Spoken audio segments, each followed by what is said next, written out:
बोलिए जगदिया जोता वाली माता तेरी सदा की जय। बोलिए हनुमान जी महाराज की जय।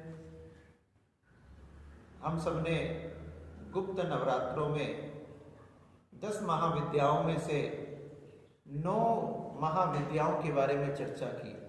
9 महाविद्या किस प्रकार से प्रकट हुई, उनकी क्या कथा है और किस प्रकार से अपने भक्तों पर कृपा करती है, इन सब की चर्चा हमने की। ये सब कथाओं को हमने सुना। आज हम 10 महाविद्याओं में से 10वीं विद्या के बारे में बात करने जा रहे हैं। 10 महाविद्याओं में 10वीं विद्या के रूप में कमला देवी की पूजा की जाती है। जो कमला देवी कमल के आसन पर विराजमान है, इसीलिए इन्हें कमला देवी भी कहा जाता है। इनका रूप अत्यंत मनोहर है, जिनका एक मुख तथा 4 हाथ है, जिनके 2 हाथों में कमल, एक हाथ में अभय मुद्रा तथा एक हाथ में वर मुद्रा है, जो कि अत्यंत मनोहर तथा अत्यंत सुंदर है और अपने भक्तों पर कृपा करने वाली है।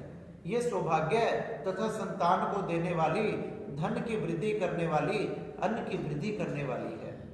माँ के दोनों तरफ हाथी खड़े हैं, जिन हाथी के सूंड में सोने के कलश हैं, जो कि माँ का जला अभिषेक करते रहते हैं, जो कि परिक्षम तथा मनोयोग का प्रतीक है। माँ का वाहन उल्लू है तथा जो कि रात में देखने का प्रतीक है। बताया जाता है कि माँ कमला देवी भगवान विष्णु की ही देवी है, भगवान विष्णु की ही शक्ति है।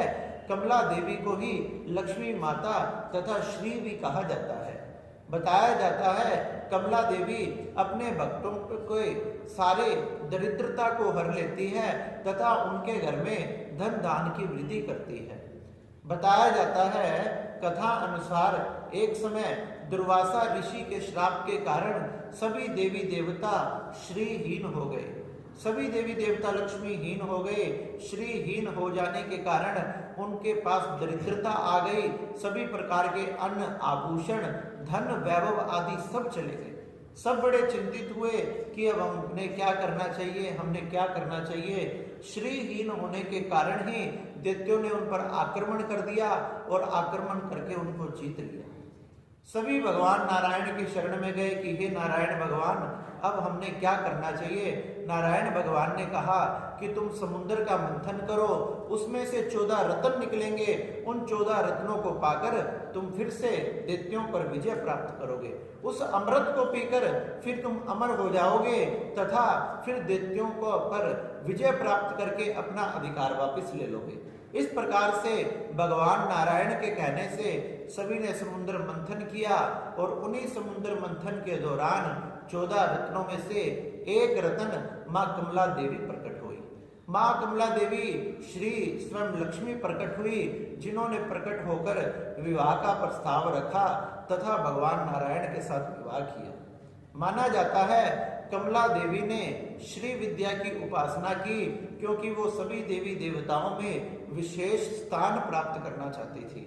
विशेष स्थान प्राप्त करने के लिए श्री विद्या की आराधना की, तपस्या की। कठोर तपस्या के बाद माँ त्रिपुरा देवी प्रकट हो गई और माँ त्रिपुरा देवी ने प्रकट होकर उन्हें वरदान प्राप्त किया, वरदान दिया तथा कहा कि तुम 10 विद्याओं, महाविद्याओं में 10वीं विद्या के रूप में पूजी जाओगी। तुम लक्ष्मी, श्री, कमला, राज राजेश्वरी, कमलेश्वरी आदि नामों से जानी जाओगी। तुम्हारी कृपा से ही सभी भक्तों के घर में धन दान की वृद्धि होगी। इसलिए आदि काल से महालक्ष्मी, माँ कमला, माँ राज राजेश्वरी की पूजा वाम तथा दक्षिण दोनों प्रकार से होती है। सभी इनकी पूजा करते हैं। इनकी पूजा विशेष रूप से की जाती है।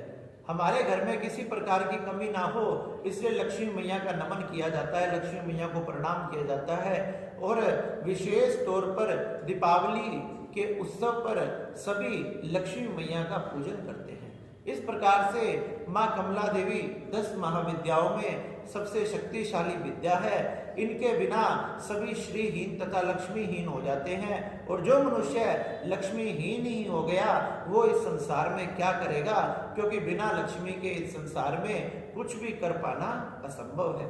इसलिए बताया जाता है जो माँ कमला देवी की, जो माँ लक्ष्मी की इस कथा को सुनता है, माँ की कृपा से उनके घर में किसी भी प्रकार की धन तथा ऐश्वर्य की कमी नहीं होती। इसलिए 10वीं महाविद्या के रूप में माँ कमला देवी की पूजा की जाती है।